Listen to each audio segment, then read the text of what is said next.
Bonjour et bienvenue à Échangeurs Turcotte, une émission où on se penche sur des enjeux importants pour les citoyens de la MRC Maria-Chapdelaine. On le sait, les temps sont durs, l'inflation, le coût de l'épicerie, le coût de tout a augmenté et on ne fait pas nécessairement plus d'argent. Fait qu'on a décidé de se pencher sur le sujet de nos finances personnelles parce que c'est important puis des fois c'est difficile. Donc avec moi, j'ai Sarah Véro, directrice du service budgétaire Maria-Chapdelaine et du Centre d'action bénévole Maria-Chapdelaine, j'ai bien compris? Oui, exactement, oui. Et Nadia Dallaire, qui est formatrice consultante budgétaire pour les mêmes organismes. Exactement. Exactement. Ça va bien? Oui, ça va très bien. Ça va bien. Donc, comme je le disais en introduction, dans la dernière année, là, le coût de la vie a explosé. Là, le prix de l'essence, l'épicerie, écoute, même moi, j'en reviens pas moi-même des fois de dire je peux pas croire que tel article est rendu à tel prix. Bref, ça crée des problématiques. Il faut ajuster nos finances. Il y a des gens qui sont plus privilégiés, puis il y a des gens qui c'est plus difficile. Vous, votre service, il sert à quoi? À mieux comprendre comment gérer? Vous nous donnez des trucs? Tiens, en gros, là, votre mission, c'est quoi? Améliorer la qualité de vie des gens ayant des difficultés financières sur l'ensemble de la MRC Maria-Chapdelaine. Okay. Et je vais ajouter qu'on soit moins bien nanti, qu'on soit mieux nanti. Nos services s'adressent à l'ensemble de la population. Oui. Parce que souvent, communautaire est nommé pour les pauvres, mais nos services s'adressent à l'ensemble de la population. Donc, peu importe. N'importe qui peut avoir des problèmes financiers. Exactement, oui. Donc, on est là pour aider l'ensemble de la population. OK. Avec des difficultés financières de toutes sortes ou simplement avoir besoin d'aide pour compléter un formulaire. OK. Bon. Donc, je ne veux pas qu'on parle du profil type des gens qui viennent vous voir, mais comment ça se passe quand on vient vous voir? On vous appelle, on arrive, on prend un rendez-vous? Comment ça marche? Dans le fond, les gens peuvent appeler pour prendre un rendez-vous pour une rencontre en individuelle. C'est-à-dire que nous, ce qu'on fait, c'est une consultation budgétaire. Donc, sur rendez-vous. Dans le fond, ils viennent nous voir, on regarde un peu c'est quoi leurs besoins. Si c'est de faire un budget, bien, on fait un budget avec eux autres. Souvent, on va aussi prendre le temps de regarder leur bilan. Est-ce qu'ils ont des dettes? Qu'est-ce qu'ils possèdent aussi? Parce que des fois, on peut avoir des dettes, mais on possède certaines choses. Donc, on va aller voir un peu c'est quoi le niveau d'endettement de la personne. Après ça, on va aller vraiment faire un portrait type d'un mois. Comment ça se passe dans le budget pour un mois? Ça fait qu'on va poser des questions. Comment ça coûte pour le loyer? Comment ça peut coûter pour tous les frais courants, tous les frais fixes, comme le téléphone, le loyer, l'électricité, tout ça, toutes les factures qu'on peut avoir à payer. Puis après ça, on va aller voir un peu plus c'est quoi nos dépenses variables. Souvent, on a certaines personnes qui ont un peu de difficulté à voir c'est quoi leurs dépenses variables. Combien je mets d'argent dans les restaurants? Combien d'argent va en épicerie? Pour l'essence, pour la voiture? Il y a comme plein de choses qu'on regarde. Puis, c'est ça, dans le fond, on essaie de tout mettre ça dans une grille budgétaire pour voir à la fin du mois c'est quoi mes revenus. Aussi, on commence toujours par ça. Qu'est-ce qui rentre? Puis, à la fin, on fait un bilan. Est-ce que j'ai plus de dépenses par rapport à mes revenus? Est-ce que non, je suis capable de me libérer des sous pour l'épargne? Parce que l'épargne, c'est important aussi. Donc, c'est vraiment là, un petit peu ce qu'on fait avec la personne là, en consultation budgétaire. Mais c'est vraiment, je dirais, ça s'adapte aussi aux besoins de la personne qui vient nous voir. Parce que ce qu'on voit beaucoup, là, c'est comme les frais fixes, le loyer, on ne peut pas, il faut le payer, ça coûte tant par mois, puis les gens sont souvent coupés sur d'autres choses. Souvent, ça va être la nourriture, ce qui n'est pas nécessairement, selon moi, une bonne idée, je ne sais pas. Effectivement, on revient souvent aux besoins de base, se nourrir, se loger, se vêtir. De mon côté, lorsque je rencontre un client, les besoins de base, quand tu étais au primaire, qu'est-ce que tu as appris? Se nourrir, se loger, se vêtir, par la suite viennent les autres dépenses. Donc, on ramène souvent à la base. Mais oui, les gens... Dans les premières choses qu'ils vont couper, c'est la nourriture, malheureusement. Puis des fois, en tout cas, moi, je voyais, j'avais un ami, écoute, il coupait dans la nourriture, mais il y avait des frais de télévision, de câble qui coûtaient 150$ par mois. Je peux pas croire que c'est pas là que tu devrais couper, je sais pas. Bref, c'est pas de mes affaires. L'endettement est un problème. Est-ce que vous trouvez que c'est trop facile de s'endetter? Tu parlais de l'épargne. C'est le fun de pouvoir épargner, mais j'ai l'impression que les gens épargnent de moins en moins parce que c'est tellement facile de s'endetter. Est-ce que ça c'est un problème qui est récurrent, l'endettement? Les cartes de crédit, tout ça? Ça peut être problématique, effectivement. Puis souvent, on n'a pas tout l'information par rapport à l'endettement, c'est que tout l'intérêt qu'on doit payer, le taux d'intérêt, c'est quoi, comment on calcule, tu sais, comment nous coûtent ces prêts-là. Des fois, finalement, ouais, on les paye 2-3 fois. Là. On les paye 2-3 fois, ou tu sais, des fois, on n'a pas nécessairement conscience de l'impact que ça peut avoir sur notre budget. Puis nous, comment on fonctionne avec notre grille budgétaire, c'est qu'on a des pourcentages. C'est-à-dire qu'on va faire une colonne de mettons, l'hébergement, tout ce qui a rapport avec la maison, combien ça peut coûter, la voiture. Puis après ça, on va y aller en pourcentage. Puis il y en a un que c'est une colonne, c'est l'endettement. Puis on voit un peu quelle proportion on les met en pourcentage par rapport aux revenus. Parce que c'est plus facile pour la personne de comprendre en pourcentage. Oui, c'est ça. Parce que, tu sais, est-ce que j'ai 40 de mon salaire qui va à rembourser une dette? Est-ce que j'en ai 10 Donc, des fois, ça va aider à bien expliquer et à bien démontrer un peu où peut être la problématique par rapport au budget aussi, là. Donc, est-ce que tu mets trop d'argent à une telle place ou à l'autre? Donc, c'est ça. Donc, parfois, on a le côté endettement. Puis quand je disais qu'on fait un bilan aussi de qu'est-ce que tu possèdes puis c'est quoi tes dettes, bien, ça vient avec un chiffre en bas de notre colonne qui dit, OK, tu sais, est-ce que par rapport à ce que je possède, je suis-tu dans le moins? Est-ce que je suis dans le positif? Est-ce que je possède plus de biens que j'ai d'endettement? Ça fait que des fois, ça va vraiment aider à prendre conscience. Puis quand on les cumule tout ensemble, des fois, on ne fait pas nécessairement cet exercice-là à la maison. Ouais. De voir, OK, tu sais, j'ai pour 20 000 de dettes, bien, tu sais, c'est là qu'après ça, parce que souvent, on a un petit prêt là, un autre prêt pour la voiture, une carte de crédit, puis c'est quand on les met tout ensemble qu'on peut se rendre compte que ça prend quand même beaucoup de place, là. Puis juste pour réenchérir, lorsqu'on fait le bilan, on demande à la personne le paiement minimum sur ta carte de crédit de combien? Plusieurs le savent, même pas le paiement minimum exigé. C'est à peu près, ou c'est environ.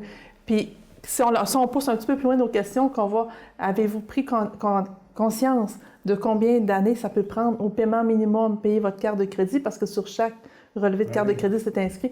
Les gens ne vérifient pas ou ils ne veulent pas le voir. Peut-être, je me tourne vers Nathan un petit peu, mais c'est ça. Donc, mais c'est quelque chose qu'on voit sur le relevé de carte de crédit, le nombre de mois au paiement minimum que ça peut prendre. Donc, des fois, ça peut représenter des années et des dizaines d'années.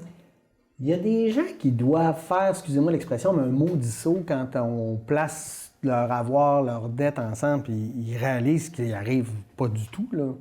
Puis ça est-ce qu'on le sait rapidement quand ça... Ou des fois, on peut traîner ça des années en... On peut traîner ça des années. Oui. Je ne veux pas d'exemple. Non, mais juste par expérience au bureau, il y a des gens qui ne veulent pas le voir. La première rencontre, ils ne veulent pas le voir. Puis on les laisse quitter. Puis c'est des gens qui reviennent quelques mois, pour ne pas dire des fois quelques années après. L'endettement s'est poursuivi. Puis on arrive parfois avec des solutions radicales comme la faillite. Donc, mais tu sais, tout le stress, la pression que ces personnes-là subissent, oui. Ils pourraient passer 3 belles années à ne pas avoir mal à l'estomac, à bien dormir, parce que c'est des questions que lorsque les gens arrivent devant nous qu'on peut poser, c'est votre sommeil, comment il est, votre estomac, il se porte-tu bien? Puis des fois, tu regardes la personne, puis pourquoi tu sais que je dors mal puis que j'ai mal à l'estomac, tu sais? C'est des causes qui sont liées directement au stress financier, là. Avant de parler de trucs ou de stratégies pour peut-être mieux gérer nos finances, j'ai oublié de faire quelque chose. Toi, tu es directrice du service budgétaire Mariage-Chapdelaine et du centre d'action bénévole Mariage-Chapdelaine. C'est quoi la différence entre les deux? Parce que clairement, c'est 2 entités distinctes. Oui, c'est vraiment 2 entités distinctes. Le service budgétaire, c'est vraiment pour aider les gens qui ont des difficultés financières. Puis le centre d'action bénévole couvre l'ensemble de la MRC également, mais c'est vraiment pour faire la promotion de l'action bénévole. Au niveau de notre MRC, il y a plein d'organismes, plein de gens qui donnent du temps. Puis il y a des gens qui ne savent même pas qu'ils donnent du temps, qui peuvent changer la vie de quelqu'un.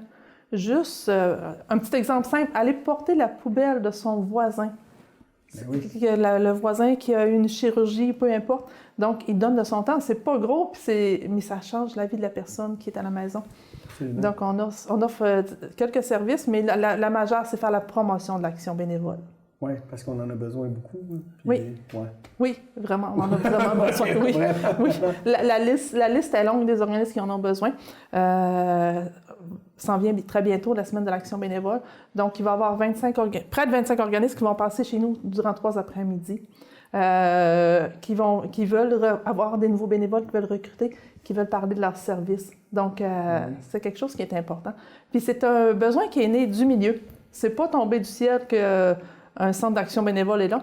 Il y a eu une étude de fait il y a plusieurs années, début des années 2010, 2012, quelque chose de genre. Donc, il y a eu un projet. Donc, on a vérifié au point de vue des organismes s'il y avait vraiment des besoins d'un centre d'action bénévole. Ça a été nommé. On a été accrédité par la suite par la Fédération des centres d'action bénévole et officiellement autonome, je vais dire ça, depuis septembre dernier. OK. Ouais, mais on existait, mais avec le financement de base, on a dû vraiment créer un organisme. C'est dans les mêmes bureaux que le service budgétaire, c'est au même endroit, mais c'est vraiment deux entités différentes maintenant. OK. Bon, parfait. Donc, revenons au service budgétaire. C'est quoi les stratégies qu'on devrait adopter pour apprendre à bien gérer les finances? Tantôt, tu as nommé, on va faire un budget. Moi, j'ai l'impression que ça se fait plus. Moi, quand j'étais à l'école, on apprenait à faire un budget dans l'époque au cégep, là, ça fait déjà plusieurs décennies. 3 ans. 3 ans. Mais aujourd'hui, j'ai l'impression qu'on en entend moins parler, que c'est un outil qu'on utilise moins, mais ça reste essentiel, j'ai l'impression. C'est essentiel, surtout si on se questionne à savoir si on a la difficulté à arriver. Ça peut vraiment devenir un outil essentiel pour pouvoir comprendre qu'est-ce qui se passe dans nos finances. Fait que le fait de faire un budget, souvent, nous, on va rencontrer la personne une première fois. Puis après ça, on va dire, pendant un mois, garde toutes tes factures, qu'est-ce que tu payes, dans le fond, dans un mois. Puis après ça, on va remettre ça dans une grille budgétaire. Puis ça nous permet vraiment d'aller voir certaines choses. Puis des fois, on peut avoir certaines surprises, on va le dire comme ça. Moi, quand j'ai commencé à travailler au service budgétaire, j'ai fait l'exercice parce que c'était pas quelque chose que je faisais nécessairement. Puis, à un moment donné, je me suis rendu compte que, OK, oui, j'avais une surprise aussi, moi, dans mon budget, qui faisait que, OK, tu sais, moi, je vais pas souvent au dépanneur, mais mon conjoint, lui, finalement, il allait vraiment souvent au dépanneur pour des petits, ça peut être un sac de chips, ça peut être un paquet de gomme, ça peut... c'est après ça, quand on en prend conscience, quand on additionne tout ça, là, quand on additionne tout ça, savais-tu que tu as pris X montant, 40 $ dans ton mois pour aller au dépanneur? Est-ce que tu ne l'avais pas budgété nécessairement, mais c'est de l'argent qui sort quand même. Fait que ça, c'est des fois, on va aller voir des petites surprises comme ça. Il y en a que ça peut être les restaurants, il y en a que ça peut être un petit café au restaurant tous les matins, bien, combien ça peut coûter, tu sais. C'est quand on les additionne ensemble que là, on se rend compte, tu sais, si on prend 3 $ pour un café tous les matins, 5 jours par semaine, c'est 15 $. Mais tu sais, si on l'additionne sur un an, combien ça peut nous donner, quel montant ça peut nous donner? Je suis pas mal certain que si on disait à quelqu'un, mets 500 $ sur la table pour tes cafés du matin pour l'année. Tu auras pu... Puis le monde ferait, jamais je paye ça, mais je pense que ça va vite qu'on se rend... C'est les petites accumulations. La question aussi, offrez-vous des cadeaux? Puis là, non, on n'offre pas de cadeaux, non, c'est pas non. Puis là, on pense à Noël, on pense à Pâques, on pense à la Saint-Valentin, les anniversaires. Ça s'accumule assez rapidement, les montants, puis les gens sont très surpris, là. Non, j'en achète pas de cadeaux, à la fête ou quelque chose de genre. Puis si tu additionnes un petit peu, puis un petit peu, ça monte vite. Des fois, c'est les petits montants qui prennent une grande ampleur à force de les accumuler. Fait que, tu sais, c'est ça. Juste, est-ce que je suis souvent rendue dans les restaurants? Est-ce que j'apporte mon lunch ou je vais manger au restaurant sur l'heure du midi? Encore là, tu sais, si tu prends des petits montants, mais que tu les additionnes, puis tu les multiplies par le nombre de semaines, bien, c'est là qu'on voit que... Et ça, c'est un très bon truc. Là, un très bon truc.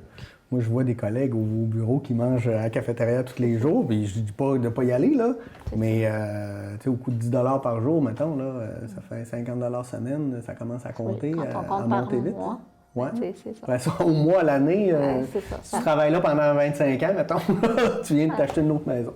Effectivement. Puis moi, j'ai la chance d'aller dans des groupes, dans des écoles, dans des organismes communautaires pour donner des ateliers sur le budget, sur l'alimentation, le téléphone. Puis c'est un des exemples, quand on parle d'alimentation, qu'on va donner souvent. C'est qu'on va le mettre sur un an, tu sais, pour faire prendre conscience aux jeunes, mettons, de secondaire 5 que je vais voir. Saviez-vous que c'est comme ça que c'est ça que ça coûte. Ben oui. Aller dîner à tous les midis. C'était une stratégie qui avait été intéressante à l'époque où on allait vers... on voulait que les gens arrêtent de fumer, là.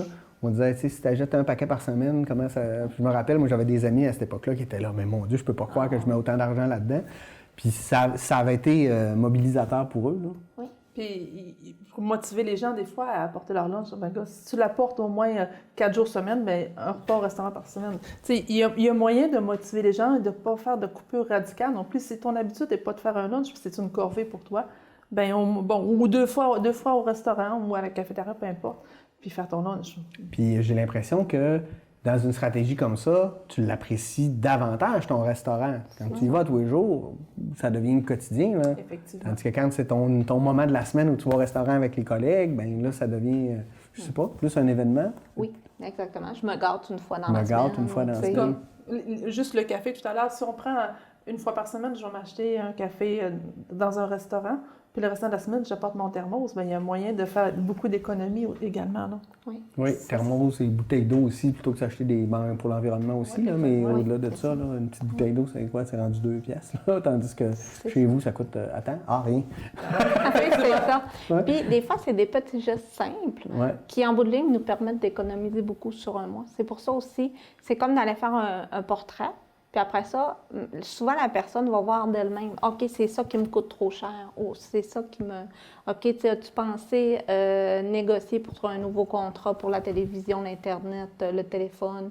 As-tu pensé prendre une entente avec un créancier? Ou, nous, on va aller vraiment aussi dans des solutions qu'on va essayer de leur proposer. Est-ce que tu retires tout ce dont tu as droit?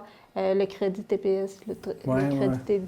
Est-ce que des fois, on va voir ça aussi dans le budget, c'est que oui, la pauvreté qui s'est installée, mais que, oups, on n'a pas fait notre rapport d'impôt de l'année d'avant, donc on n'a plus le droit à certains crédits. Puis nous, au service budgétaire, on aide vraiment les personnes, on les accompagne dans ce processus-là aussi. Fait que des fois, on va appeler au gouvernement avec eux autres pour voir qu'est-ce qui se passe dans ce dossier-là. Okay. Donc, parce que des fois, il y en a... Vous connaissez les bons chemins à prendre aussi pour parler à la bonne personne. Là. Fait que oui, exactement. Donc, parfois, avec un œil plus extérieur, ben, on peut venir dire OK, as-tu pensé à ça? Donc. Puis les rapports d'impôt, c'est quelque chose souvent qui est négligé de certaines personnes là, qui ne sont pas faits. Puis c'est vraiment parce que c'est des choses qui ne les intéressent pas vraiment ou c'est une corvée. C'est complexe aussi. C'est complexe, effectivement. Mais c'est une importance majeure. Là, quand on pense à des jeunes familles, des fois que les rapports d'impôt ne sont pas faits, puis au mois de juillet, il y a une cloche qui sonne, ils n'ont plus les allocations familiales, bien, c'est important de faire tes déclarations d'impôt pour avoir tes allocations familiales. Ouais. C'est important de faire ta déclaration d'impôt pour avoir ton crédit de solidarité. C'est important d'avoir ton relevé 31 pour avoir ton crédit de solidarité à tous les mois. Si tu as un logement admissible, bien sûr, là, on rentre dans d'autres détails, mais ça reste que c'est important, tu sais, là.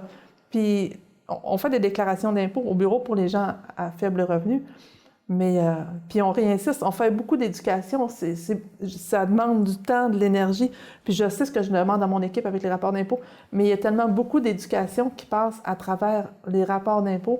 Elle pose des questions. Habitez-vous seul? Vraiment seul? Il n'y a pas personne d'autre qui a eu la même adresse.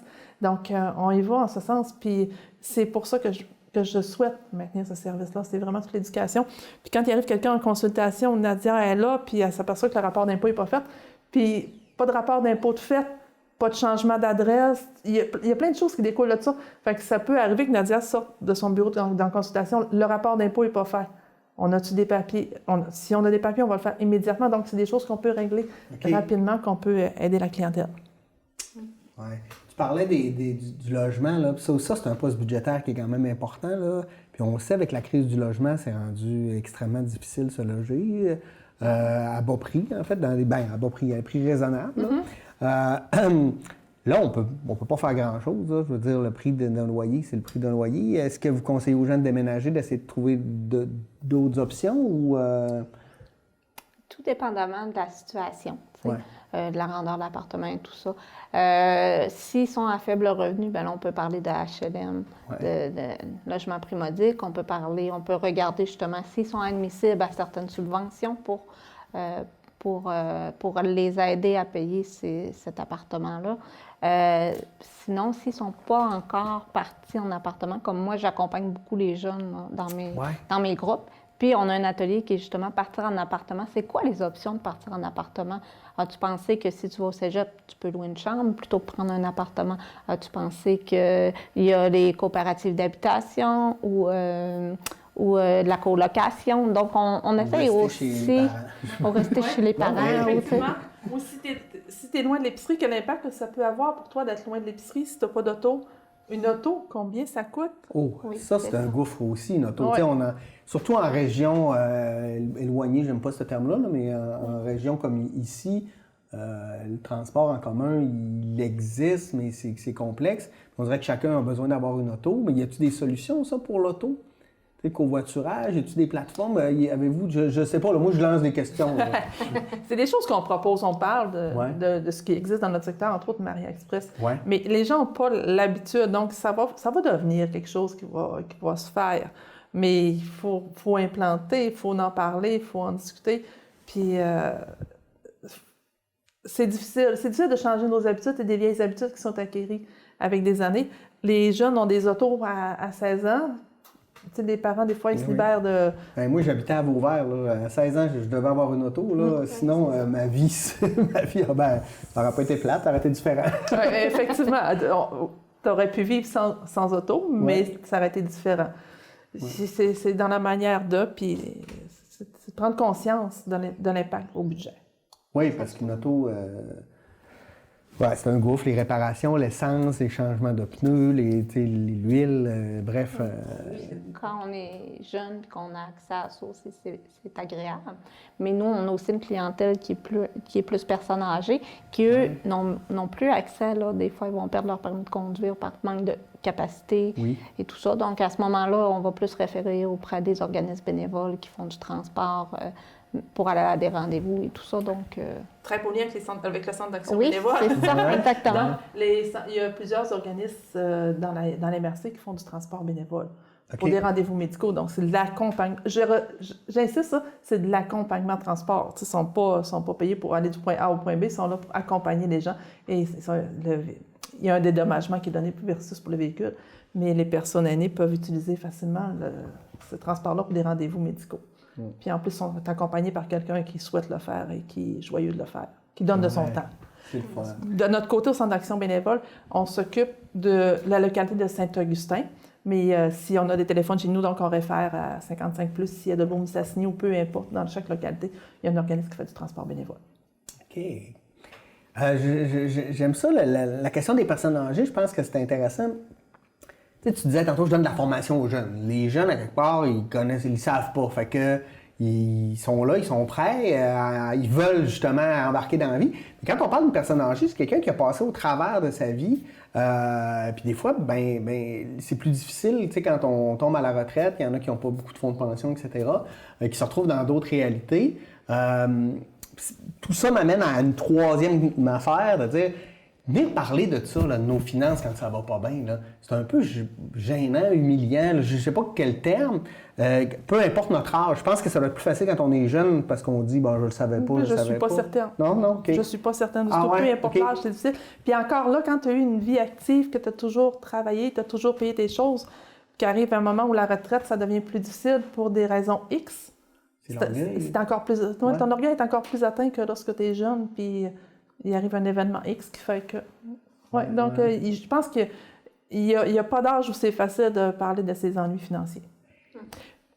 Puis si les gens viendraient en prévention, viendraient plus tôt. Mais c'est quelque chose qu'on voit arriver maintenant, là, de plus en plus. Là, les gens viennent en prévention avec les hausses des taux d'intérêt. Au bureau, là... Ils voient ça venir. Oui, ils voient ça venir. Puis il y a des gens qui se posent des questions, là. Le voyage dans le Sud, est-il vraiment essentiel? Quel impact il y a dans mon budget? C'est des choses qu'on voit, mais si les gens viendraient plus en prévention, à revenir à la base, on aurait moins de surprises, moins de gens qui sont stressés, qui ont mal à l'estomac, qui dorment pas. Je reviens là-dessus. Oui, non, mais c'est intéressant. Qu'est-ce que vous diriez à quelqu'un qui fait « Ah non, moi, je sais pas, moi, je veux pas y aller parce que j'ai l'impression que... Je veux pas m'exposer, en fait, là. » Mais au bout du compte, c'est pour cette personne-là, elle aille mieux, là, puis ça... d'une manière, si la personne n'est vraiment pas à l'aise de donner ses chiffres, au moins qu'elle vienne poser des questions. Je me tourne vers... Au moins, après venir poser des questions d'ordre général. J'aimerais apprendre à faire un budget, comment je pourrais le faire. Si elles sont quelques amis ensemble, on pourrait donner un atelier, comment faire un budget. On est ouvert à peu près à tout. Quand on va faire des présentations, on parle de l'atelier comment faire l'épicerie. Plusieurs lèvent la main autour. On aimerait ça, la suivre, comment faire l'épicerie. Comment on fait pour économiser à l'épicerie. Donc, des fois, c'est le temps qui nous manque un peu ou non, on ne manque pas, on ne prend pas le temps de le faire. Mais tu sais, ça pourrait être quelque chose qui dure 1 heure, 2 heures. Il faut avoir des meilleurs trucs pour pouvoir économiser à l'épicerie. Oui, parce que souvent, en plus, quand ils partent en appartement, les jeunes, moi le premier à l'époque, on allait facilement dans les fast-food plutôt que de faire à de l'âne parce que c'était plus simple, en fait, parce que c'était plus facile. Puis, je ne sais pas si je m'en vais n'importe où avec ça, mais j'ai l'impression aussi qu'on devrait, pour économiser, réapprendre à faire les choses, tu sais, à coudre nos vêtements, à cuisiner. Non, mais je suis niaiseux quand je dis ça, là? Non, pas du tout, parce qu'on voit des surprises. Ouais. On jette un coup d'œil des fois sur certaines factures d'épicerie quand ils viennent en deuxième consultation. On voit beaucoup de mets préparés, on voit du resto, on voit des choses que, si on reviendra à la base de cuisiner, ça prend du temps, mais il faut le faire de façon agréable, en jouant avec les enfants. Oui, c'est plaisant de cuisiner. Ou l'intergénérationnel, tu sais, cuisiner avec grand-maman vient, elle s'occupe des enfants un petit peu, puis on cuisine, elle nous donne ses petits trucs. Ou on donne nos trucs, des fois aussi à nos parents, nos grands-parents. Là, je cuisine de telle manière, telle nouvelle nourriture, donc il y a des belles échanges à faire. Absolument. Puis souvent, on va parler de gaspillage alimentaire aussi au travers de ces ateliers-là. De dire qu'il y a beaucoup de gaspillage alimentaire qui se fait.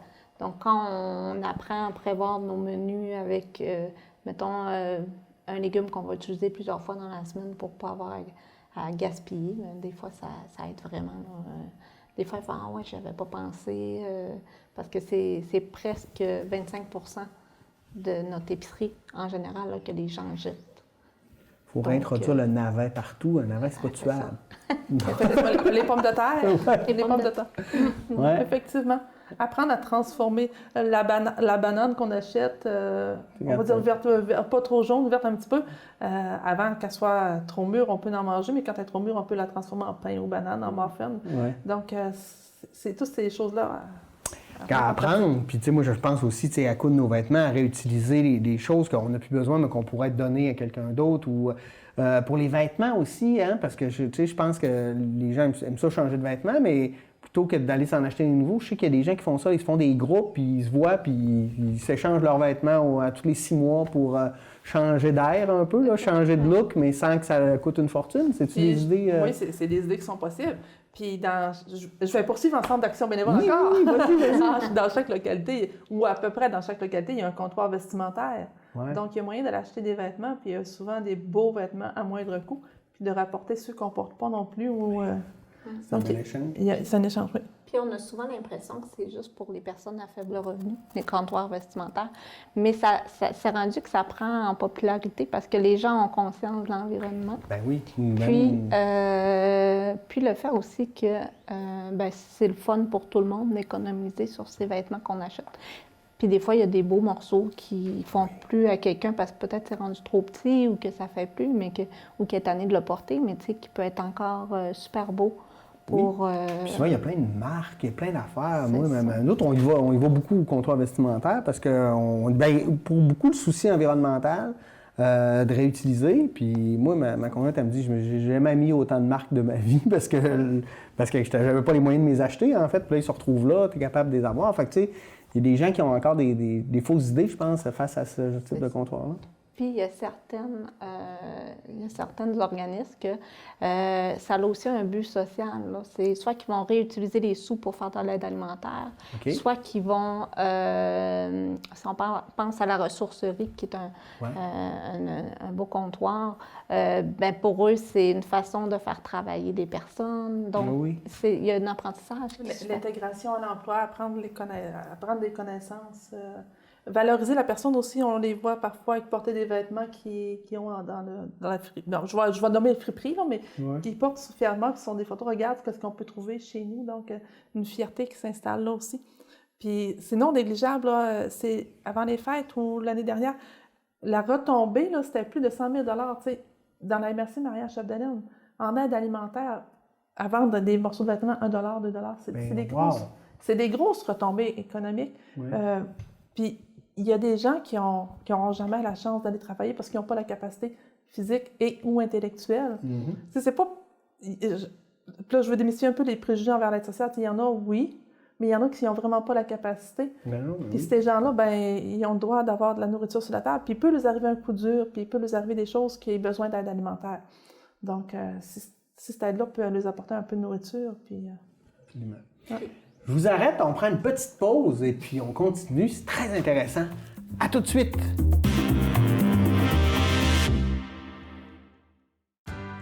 Salut, je suis Camille et je suis membre de Maria Express. Et ça veut dire que je peux me déplacer n'importe où à Dolbeau-Mistassini pour seulement 3 $ par trajet. Être membre, c'est vraiment pas compliqué. Une fois inscrite au service, j'ai qu'à appeler pour donner mon arrêt de départ, celui de ma destination et l'heure à laquelle je veux me déplacer. Et si jamais je veux consulter la carte des différents arrêts, la liste des dépositaires ou les tarifs des cartes mensuelles, je peux tout retrouver sur leur site web. Pour payer, c'est aussi simple. Je peux me procurer des billets chez un dépositaire ou payer directement au chauffeur.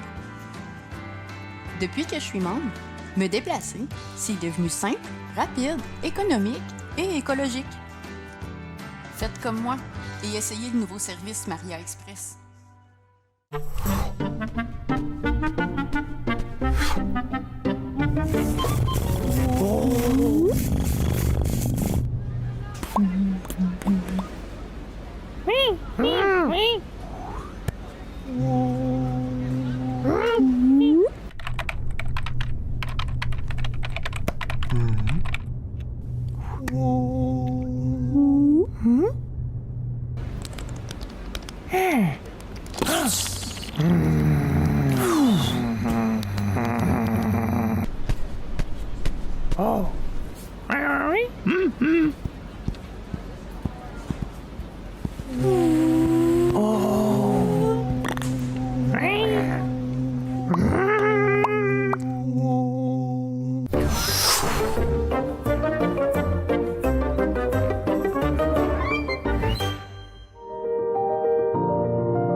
On est de retour avec Sarah Verreau et Nadia Dallaire pour parler de finances personnelles et de bénévolat. On y vient, on y arrive. Mais avant, je veux qu'on revienne un peu sur les gens qui ont des problèmes financiers.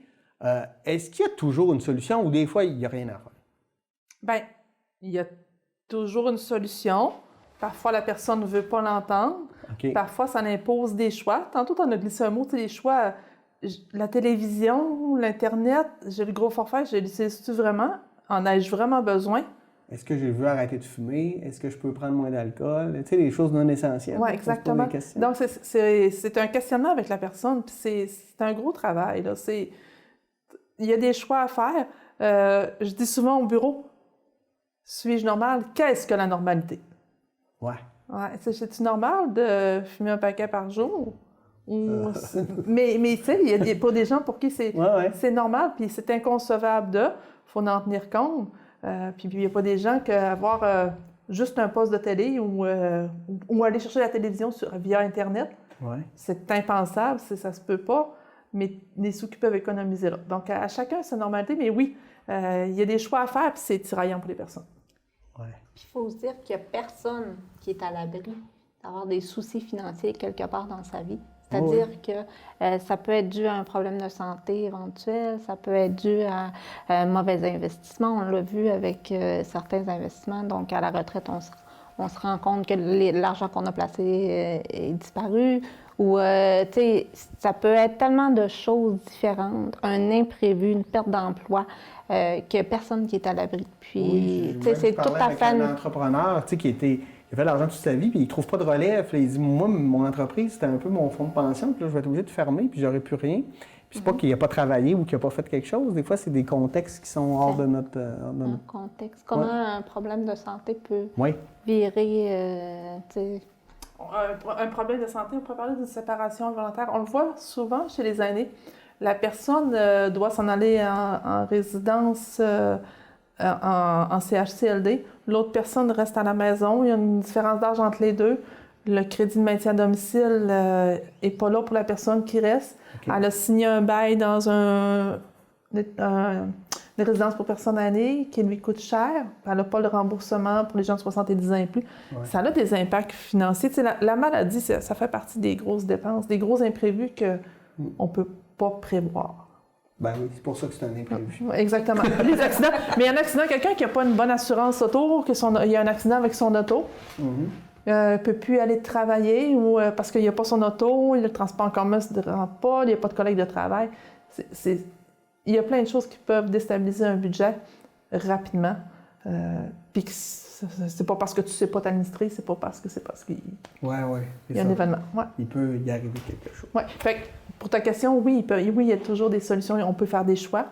Mais c'est pas vous qui faites les choix pour la personne. Non, on propose. On propose. Puis ça arrive souvent. Lorsqu'il y a des consultations qu'on sait qui peuvent être un petit peu plus difficiles ou un peu plus crunchy, que les gens ils ont laissé un message sur le répondeur qu'on sait, souvent on est 2 consultantes, donc il y a quelqu'un qui fait l'entrevue. Okay. Puis juste pour appuyer les chiffres, juste pour faire venir l'autre personne, juste pour dire qu'est-ce que tu en vois, comment tu le vois, puis la personne elle réalise, puis c'est pas dit par une personne, c'est dit par 2 personnes. Ouais. Mais c'est ça, mais la proposition est là. Peut-être qu'il y aurait ça à réduire, puis je vais renchérir peut-être ce que Nadia a dit ou quelque chose du genre. Donc, c'est ça. Mais dans les solutions, il y a toujours faire un autre emprunt quand c'est possible. Il y a le dépôt volontaire qui est une loi provinciale. Donc, on dépose volontairement nos dettes. Ça pourrait être pour des plus petites dettes ou qu'on souhaite vraiment payer. Puis, tu sais, les gens veulent vraiment des fois payer leurs dettes. C'est quelque chose qui est important, c'est une valeur. Donc, c'est ça. Donc, il y a la proposition consommateur. Puis chez le syndic, il y a la proposition de consommateur. Donc, on propose de payer des dettes pendant X temps, un X montant à moindre, ou carrément la faillite. Mais ça ne donne rien. Ça ne donne rien d'avoir du stress, de l'anxiété pour des dettes que c'est pas volontairement contracté ou c'est des accidents, des incidents de la vie. Ouais, c'est pas évident. C'est pas évident. Puis c'est jamais facile de dire à quelqu'un peut-être que tu soulagerais, ça irait mieux. Non, mais clairement, même dans un couple, j'imagine, là, des fois, des gens, une personne traîne des dettes depuis longtemps, puis elle est obligée de dévoiler ça à son conjoint. Ça peut faire des frictions, ça peut amener des... Ouais. On en voit des fois, les gens ne veulent pas venir en consultation en couple, ils viennent en individuel, le monsieur vient, la madame vient, parce qu'il n'y a pas de dialogue au niveau des chiffres, c'est tabou, c'est un sujet effectivement. Ça, c'est malsain, hein? C'est malsain, oui, effectivement. Ouais. Effectivement. Les valeurs différentes dans un couple aussi peuvent causer l'endettement. Ce que je veux dire par là, c'est la personne, c'est d'avoir un beau camion puis d'aller à la chasse à la pêche. Puis la dame, elle voudrait faire un voyage dans le sud. Puis, finalement, ils font les deux, ils s'endettent à 2 endroits. Là. Exactement. Il y aurait peut-être, si c'est pareil, il y aurait peut-être des compromis à faire. Là. Aller à la chasse dans le sud. Peut-être. Peut-être. J'imagine la personne habillée en chasse qui est dans le sud. Oui, c'est loufoque, un peu comme oui, non, mais je fais des blagues, mais c'est pas un sujet si drôle que ça. Ouais. Parlons maintenant du centre d'action bénévole. Le bénévolat, c'est important dans un secteur comme chez nous? Effectivement. Est-ce qu'il y aura encore des festivals l'été, pas de bénévoles? Non. Est-ce que les gens auraient droit, tantôt on a parlé des comptoirs vestimentaires, est-ce que les gens auraient de l'aide alimentaire s'il n'y aurait pas de bénévoles? Probablement pas. C'est juste 2 petites questions que je viens de soulever, puis on vient toucher beaucoup de populations. Oui. Effectivement. Chez nous, juste, on a les bonjours, bonsoir quotidiens. Donc, les appels d'amitié. Les bonjours, bonsoir quotidiens, c'est plus des appels de sécurité, mais les appels d'amitié, c'est 1 fois par semaine, la personne appelle. Juste pour jaser de tout et de rien. Bonjour, okay. Je m'appelle Sarah, je suis la bénévole qui t'attitrerait votre dossier. Vous allez bien? Qu'est-ce que vous avez fait cette semaine? Juste qu'ils jasent avec quelqu'un d'autre que la famille proche ou... Pour sortir de l'isolement. Effectivement, pour briser l'isolement, puis qu'il y ait un contact avec des personnes. C'est fun, ça. Puis ça prend... Les gens viennent vous voir puis disent « Moi, j'aimerais ça parler. Tu sais, comment ça marche en fait? Là? C'est un peu ça qu'il faut comprendre. Bien, des gens qui souhaitent faire du bénévolat, puis ils ne veulent pas nécessairement sortir de chez eux, ils veulent pas nécessairement, ils aiment ça récurrent toutes les semaines, mais ils ne veulent pas nécessairement que ça flash, on va dire ça comme ça. Donc, c'est des gens qui viennent nous voir. Premièrement, un bénévole vient chez nous, vient en entrevue. On regarde ses champs d'intérêt, ses attitudes, ses connaissances, parce qu'un bénévole, s'il s'implique dans quelque chose qui ne l'intéresse pas, on va le perdre rapidement. On va le perdre. Donc, faut qu'il y ait une compétence, un champ d'intérêt. Donc, le bénévole, moi, j'aimerais ça donner de mon temps, mais le donner de chez nous, de faire la différence dans la vie de quelqu'un. J'aime ça parler au téléphone. Tu sais, il y a des questions lors de l'entrevue pour le bénévolat. Donc, ça arrive des fois que, oui, j'aimerais ça faire appeler quelqu'un une fois par semaine, jaser avec, ou 2 fois par semaine, ça ne me dérange pas. Donc, puis les personnes qui ont besoin de ces appels-là, c'est souvent des références du CIUS. Donc, il y a des intervenants sociaux dans le secteur. Okay. Dans le dossier, qui savent que la personne est isolée, qu'elle a besoin de jaser un petit peu avec d'autres. Donc, ça fait partie de... Puis la personne, dans le fond, qui vient nous rencontrer, oui, on va parler de tout.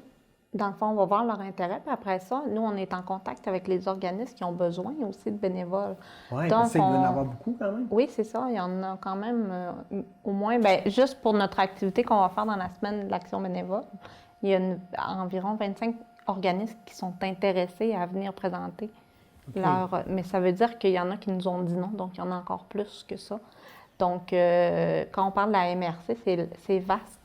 Puis les champs d'opportunités de faire du bénévolat sont vastes aussi. Donc, différents organismes, différentes façons de s'impliquer aussi. Donc, le Centre d'action bénévole, en rencontrant les organismes, il regarde c'est quoi vos besoins aussi en bénévolat. Fait que, tu sais, exemple... C'est facile de cibler ensuite, de faire donc, des matchs parfaits. Exactement. Donc, souvent, ils vont référer aussi, si je pense à la Maison de la famille par ensemble, on a des bénévoles qui viennent bercer des bébés. Donc, si on sait qu'on a une bénévole qui aimerait vraiment ça être en contact avec les plus jeunes, bien, on fait un match, tu sais. On les envoie à la Maison de la famille, puis... Là, bercer des bébés, ça a bien l'air le fun comme bénévolat. Exactement. Puis, faire du bénévolat, c'est pas nécessairement siéger sur un conseil d'administration une fois par mois, participer à des réunions, prendre des décisions. Mais il y a ça aussi, ça fait partie du bénévolat. Il y a des gens qui ont de l'intérêt pour ça, qui c'est ça qu'ils souhaitent, mais il y en a d'autres que c'est pas ça, qui veulent vraiment du concret.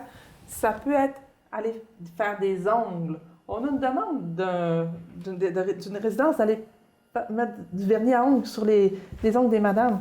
C'est pas quelque chose qui est difficile, qui est compliqué. Non, ça te permet de jaser avec les gens. Exactement. Puis la madame, l'assentiment de fierté quand elle a les ongles faits, puis que c'est beau, puis c'est vraiment... L'estime c'est positif aussi. C'est positif. Donc, on a vraiment plein d'organismes comme ça qui ont des besoins spécifiques, puis que, dans le fond, on vient essayer de répondre le plus possible là, à ces besoins-là. Donc, quand les personnes viennent nous rencontrer, on a plusieurs choses qui pourraient les intéresser. Puis c'est pour ça aussi que dans la semaine de l'action bénévole qui va avoir lieu du 16 au 22 avril prochain, on a organisé des après-midi. Donc, c'est des organismes qui vont venir dans notre espace bénévole pour présenter un peu c'est quoi le type de bénévolat qu'ils ont besoin dans leur organisme. Puis, on les a placés un petit peu par secteur d'activité. Donc, le mardi après-midi, c'est, mettons, pour les familles. Donc, ça va être les organismes plus de type famille qui vont être présentes. On a aussi des organismes plus type Saint-Vincent et transport, Saint-Vincent-de-Paul, les transports bénévoles, le comptoir vestimentaire. Donc, selon les intérêts des futurs bénévoles, bien, tu sais, pourraient venir rencontrer. Tu sais, est-ce que ça fit aussi avec l'organisme? Ou est-ce que je vais m'impliquer? Toute l'importance aussi de la valorisation pour la personne, parce que souvent, les personnes vont faire du bénévolat, mais c'est beaucoup aussi pour un accomplissement personnel. C'est pour en apprendre davantage. C'est pour m'accomplir en quelque sorte. Donc, c'est vraiment... on essaie de faire des matchs qui vont bien dans ce sens-là. C'est pas le bénévolat qui s'adapte à la personne. C'est la personne qui s'adapte, qui répond à un besoin, mais selon ce qu'elle est capable de donner, puis le temps qu'elle souhaite donner. Puis Faut pas avoir peur, en fait, de se faire... on va m'imposer de faire telle affaire, ça me tentera pas. Non, c'est un peu toi qui choisis. Là. Puis on a juste à penser, chez nous, au service budgétaire, on fait partie du programme des bénévoles, donc c'est une bonne partie des bénévoles qui viennent faire des déclarations d'impôts. C'est des personnes que l'été, probablement, ils ont une famille, ils gardent les enfants, des personnes aînées. L'automne arrive après ça, Noël, mais la période creuse du mois de janvier devient, puis c'est des gens, des fois, qui ont travaillé dans les chiffres, qui ont des intérêts.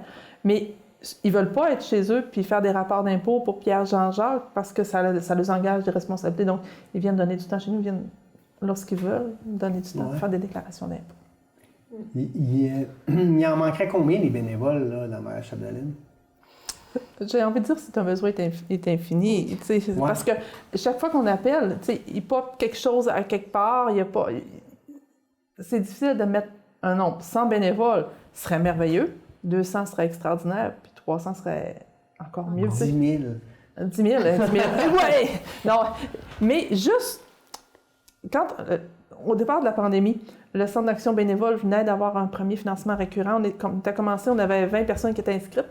En l'espace d'un mois, on a passé à 100 bénévoles. Donc, c'est 80 personnes qui souhaitaient s'impliquer, qui sont retrouvées chez eux un peu à se tourner les pouces, puis ils ont découvert, puis plusieurs sont restés chez nous. Okay. Juste quand même à faire un appel ou juste une fois par année, aller s'impliquer pour telle cause. Donc, c'est ça. Donc, c'est une belle réalité. Qu'est-ce que la personne qui vient donner, pour tenter de convaincre les gens qui nous écoutent, là, de venir donner du temps, puis de venir offrir, d'en faire du bénévolat, qu'est-ce qui en retire ces gens-là, tu sais? De l'estime personnelle, le sentiment d'aider d'autres personnes, je sais pas, tu sais, ils vous en parlent sûrement. La reconnaissance, tu sais, le sourire que la personne te fait. Je veux dire, l'aîné, il va te regarder, il va te faire un sourire, merci. Tu sais, là, l'échange dans les yeux de la personne qui est vraiment, que tu as changé, tu as fait une différence. Tu as vraiment fait une différence. Ou dans l'organisme que tu as impliqué, la maman qui va avoir fait bercer son petit bébé durant qu'elle a participé à un atelier pour son évolution personnelle, on va dire ça comme ça, mais elle va avoir fait... Ça fait une différence dans la vie des gens. Ça fait vraiment une différence.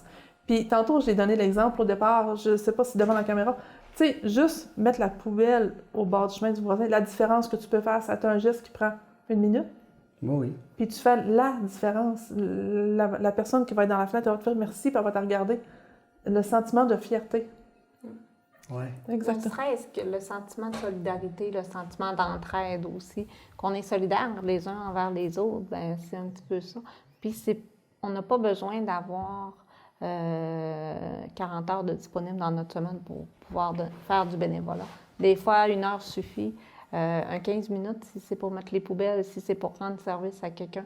Puis, tu sais, souvent, les organismes vont s'adapter un peu aux disponibilités des bénévoles aussi. Donc, un bénévole qui veut faire un avant-midi par semaine, bien, il va faire un avant-midi par semaine. Tu sais, c'est vraiment c'est ça, le bénévole, l'avantage d'être bénévole, c'est qu'on a l'option de choisir puis de faire ce qu'on aime. Je pense que c'est vraiment ça. Les gens qui veulent entendre parler de bénévolat, qui veulent échanger avec d'autres bénévoles. Chez nous, on est les 2e au Québec à avoir un local, un espace réservé. On l'appelle l'espace bénévole chez nous. Okay. Donc, c'est un milieu de vie. Donc, on a un divan, une cuisine. Une cuisine. On va dire ça comme ça. Donc, on invite les gens sur les heures de bureau à venir jaser, à venir discuter de bénévolat. Juste, tu sais, dans notre pensée magique au départ, on croyait à une contamination bénévole. Donc, si quelqu'un qui donne de son temps apporte quelqu'un de son entourage qui ne donne pas de temps, puis qu'il voit d'autres personnes qui donnent, donc on croit à une contamination communautaire. Ben oui. Donc, des fois, là, on pourrait couper 1 heure d'Internet dans notre semaine. Souvent, moi, j'entends souvent des gens, des jeunes aussi, des vieux, « Ah, j'ai pas le temps ». Mais là, quand tu commences à analyser leur temps, ils choisissent de ne pas avoir le temps, parce qu'il y a plein de choses qui sont vraiment pas essentielles dans leur vie. Puis ça ferait un beau plus. 1, pour la collectivité, tu en parlais, l'esprit de communauté. Puis 2, comme estime de soi, avoir le sentiment d'avoir aidé d'autres. Je pense que c'est bénéfique pour tout le monde. Là. Exactement. Puis on est fiers parce qu'au départ, on n'avait pas de chiffre en tête pour la première année. Okay. On arrive à notre première année d'opération de l'espace bénévole, puis il y a près de 300 personnes qui sont quand même passées dans notre local. Puis là, le monde arrive, ils prennent un lunch, ils viennent jaser. Ils viennent jaser de leurs expériences, ils viennent voir s'il y a des nouvelles offres, ils viennent... Donc, c'est notre grand choix. Wow. Fait que si dans notre esprit, cette année, il y en a eu 300, mais peut-être qu'année prochaine, on va en avoir 600.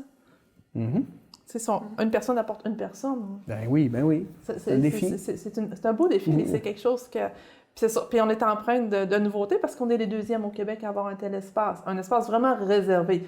Chaque centre d'action bénévole peut-être offre un café ou quelque chose de genre, mais nous, c'est vraiment un espace qui est dédié aux bénévoles. On va se servir de la semaine d'action bénévole, la SAB. Ouais. Si on entend parler de SAB, c'est la semaine d'action bénévole, c'est OK. la semaine, la promotion de l'action bénévole. C'est 11 au 23 avril, hein, c'est ça? 16 au 16 au 23, au 22. Au Mon 22 Dieu, j'ai dit n'importe quoi. Donc, c'est ça. Puis, c'est ça. Donc, on va inviter les gens à venir nous voir encore plus. Puis, on a demandé à une étudiante du Cégep de Saint-Félicien qui étudie au niveau là, c'est là que je bafoue. En arts et lettres. Oui. Donc, elle nous a composé un slam sur le bénévolat. C'est vraiment agréable de voir les paroles qu'elle a placées parce qu'on a fait une tempête d'idées, l'ensemble de l'équipe au bureau. Okay. Pourquoi c'est important pour nous, le bénévolat? Qu'est-ce que le bénévolat? Donc, elle nous a fait quelque chose de super intéressant. On ne l'a pas entendu encore interprété. On va l'entendre pour la semaine de l'action bénévole. Je ne peux pas te demander de m'en faire un bout. Là. Non, pas du tout. et je n'ai pas ces capacités. je suis bien honnête. Donc, je n'ai pas ces capacités-là, mais la jeune étudiante nous a composé quelque chose de super intéressant, d'innovateur, parce que cette année, le titre, c'est Bénévolons à l'unisson. Donc, le thème de la semaine de l'action bénévolons à l'unisson. Nous, au bureau Unisson, on entendait du bruit, on entendait de la musique, on entendait. Donc, c'était une belle collaboration, c'était agréable. Donc, tout ça va être dévoilé durant la semaine. Ouais. C'est ça. Puis on va chercher encore la jeunesse pour s'impliquer bénévolement puis de s'impliquer dans un projet. C'est une question que j'avais, c'est souvent quand on pense aux bénévoles, on pense aux personnes retraitées. Mais les jeunes peuvent donner du temps, là. Puis je pense que s'ils commençaient déjà jeunes, ils vont être bénévoles toute leur vie, là. Bien, il y a des gens qui ont vu leurs parents donner du temps, donc ils donnent du temps. Puis il y a des gens qui donnent du temps parce que les enfants s'impliquent dans le hockey, ils font divers sports. Puis les parents donnent du temps, mais ils ne sont pas conscients qu'ils sont nécessairement bénévoles, tu sais, à prendre de l'enfant de l'autre, puis de son voisin, puis lasser ses patins. C'est des petits gestes qui sont comme ça qui font qu'on donne du temps. Puis pour un jeune, c'est super positif de faire du bénévolat parce que ça peut donner une expérience de travail. Ça peut être, tu peux apprendre des choses, acquérir des compétences aussi. Donc, dans certains organismes, on a vu qu'il y avait des bénévoles qui s'impliquaient, puis par la suite, ça a débouché vers différents types d'emplois. Ça nous permet d'essayer des choses aussi. Mais gagner de l'expérience, là, tu sais, de travailler, là, juste, aussi, là. J'ai 2 employés au bureau qui passent les employés pour bénévoles. Juste une première expérience d'entrevue. Oui. Juste une première expérience d'entrevue pour un jeune, c'est intéressant. Oui, ça lui permet de grandir. Puis, des fois, même, on donne des bourses au cégep à des étudiants, puis là, ils envoient leur CV. Puis déjà, tu vois, il y en a qui ont des implications dans plein d'affaires, puis il y en a qui n'ont rien. C'est juste l'école. C'est correct, je veux pas les juger, mais tu sens que ceux qui s'impliquent, bien, ils ont une vie souvent plus remplie, puis ces expériences-là vont leur servir. On ne sait pas quand est-ce que ça va nous servir dans la vie. Là. Exactement. C'est des jeunes, que ce soit de s'impliquer pour une journée de la famille, offrir le café.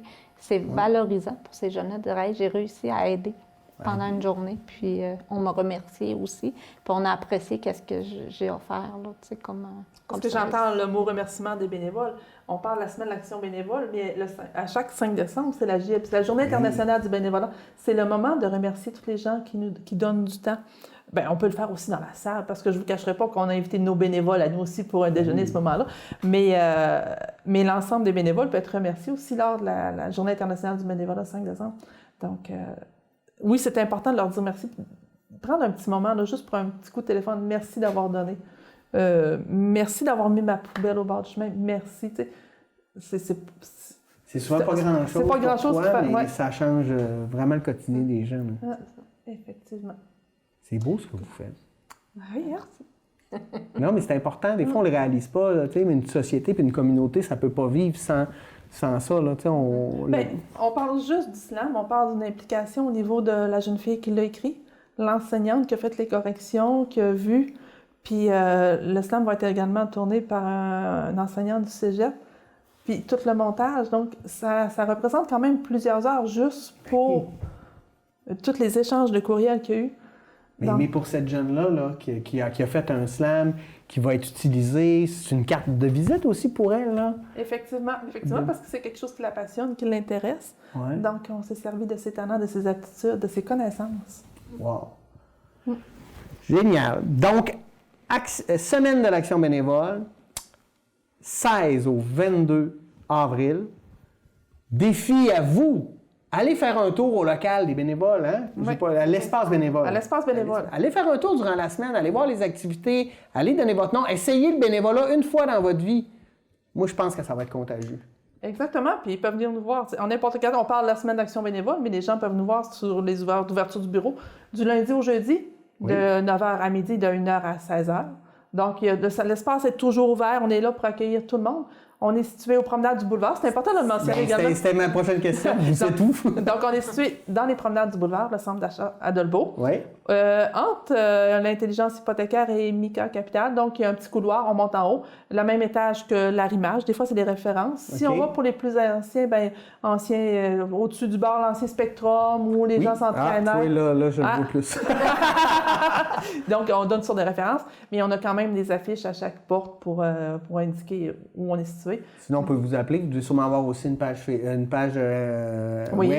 Oui, on a 2 sites web, un pour le Centre d'action bénévole, un pour le service budgétaire. On a des pages Facebook qu'on essaie d'alimenter le plus possible. C'est sûr qu'on va être encore plus présent durant la semaine de l'action bénévole, comme de raison. Donc, c'est ça. Puis le fait que les gens sont invités à venir nous voir, puis c'est ça. Merci pour ça. Et aussi, merci, et je vous le rappelle, là, on est dans la période des impôts, ça va pas bien, vous avez des difficultés, vous avez des doutes, ça va peut-être même bien, mais vous savez, allez donc voir, allez consulter aussi le service budgétaire, hein? Ça peut être important, ça peut vous donner plein d'outils, d'être mieux outillés, en fait, pour l'avenir. Merci, mesdames. Sarah Véraud, directrice du service budgétaire Maria-Chapdelaine et Centre d'action bénévole Maria-Chapdelaine, et Nadia Dallaire, formatrice et consultante budgétaire. Merci, c'était très agréable de vous recevoir. Puis je pense qu'on aurait pu en parler pendant des heures encore. Oui, effectivement. Merci beaucoup. Merci à vous d'avoir suivi Échangeurs sur Code toute cette saison. C'est la dernière émission de cette saison. On se dit à l'automne prochain. Bon été. Bye bye.